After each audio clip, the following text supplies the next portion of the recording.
Welcome to கதி voice. திமுகவை கண்டித்து ஒரு கண்டன அறிக்கை ஒன்று வெளியிட்டிருக்கார் தளபதி விஜய். என்ன சொல்லியிருக்காங்க பார்த்தீங்கன்னா, கொஞ்ச நாளைக்கு முன்னாடி பார்த்தீங்கன்னா திமுக வந்து அறிவுத்தறி விழா அப்படிங்கிற மாதிரி ஒரு ஃபங்க்ஷன் நடத்துனாங்க. அதில் பார்த்தீங்கன்னா எதை பற்றியுமே முக்கியமாக எதை பற்றியுமே பேசாமல் தமிழக வெற்றிக்கழகத்தை தளபதி விஜய் மறைமுகமாக விமர்சனம் பண்ணாங்க. அது எல்லாருக்குமே தெரியும்.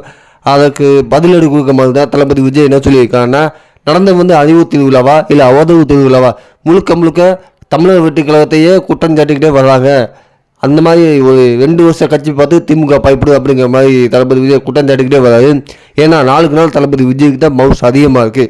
ஏன்னா எதிர்கட்சி ஏடிஎம்கே தொட மாட்டேங்கிறாங்க. தமிழக வெற்றிக்கழகத்தை பார்த்து திமுக பயந்துக்கிட்டே இருக்குது. தொடர்ந்து தமிழக வெற்றிக்கழகத்தை தான் திமுக குற்றம் சாட்டிக்கிட்டு என்னன்னா எங்களுக்கு பயமே இல்லைனாலும் மறைமுகமாக விமர்சனம் பண்ணிக்கிட்டே வராங்க. நம்ம எல்லாருமே பார்த்துக்கிட்டே போகிறோம்.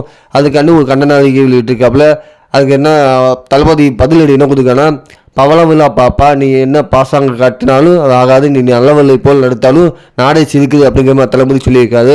ஸோ என்னதான் தளபதி விஜய் பார்த்தீங்கன்னா டேரக்டாக திமுகவை எதுக்கு ஆரம்பிச்சிட்டாரு.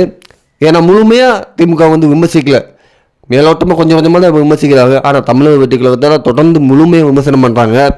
இது எல்லாருமே தெரியும். பல சட்டமன்ற தேர்தலில் உண்மையிலே ஆதரவு அதிகமாக தளபதி விஜய்க்கு தான் தொடர்ந்து வந்ததுனால கொஞ்சம் அவங்க பயப்பட ஆரம்பிக்கிறாங்க. ஸோ என்னதான் நடக்குதுன்னு வெயிட் பண்ணி பார்ப்போம். யாரோட கூட்டணி அதை பற்றி இன்னும் முடிவு பண்ணலை. ஸோ நாளுக்கு நாள் தொடர்ந்து தமிழக வெற்றிக்கழகம் அடுத்தடுத்த ஸ்டெப்பில் மூவ் பண்ணிக்கிட்டே வராங்க. ஸோ அதை பார்த்து எல்லாருக்குமே கட்சிக்காரங்களுக்கு கொஞ்சம் வைத்தச்சல் ஆகுது. என்னடா கருவு சம்பவத்துக்கு அப்புறம் அப்படி முடங்கி போயிடுவாங்க, அப்படி காணாமல் போயிடுவாங்க அப்படின்னு நினச்சாங்க.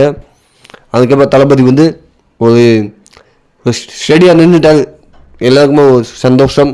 அது மாதிரி தமிழக வெற்றிக்கழகம் தொடர்ந்து என்னென்ன அடுத்தடுத்து என்னென்ன பண்ணணும் அப்படிங்கிற மாதிரி தளபதி முடிவெடுத்துட்டு இருக்காது. வெயிட் பண்ணி பார்ப்போம் என்னதான் நடக்குதுன்னு. தமிழகத்தில் அடுத்த சட்டமன்ற தேர்தலில் 100% வாக்கு சதவீதம் நடைபெறுமா இல்லை அது கம்மியாக என்னன்னு நம்ம வெயிட் பண்ணி பார்ப்போம். நன்றி, வணக்கம்.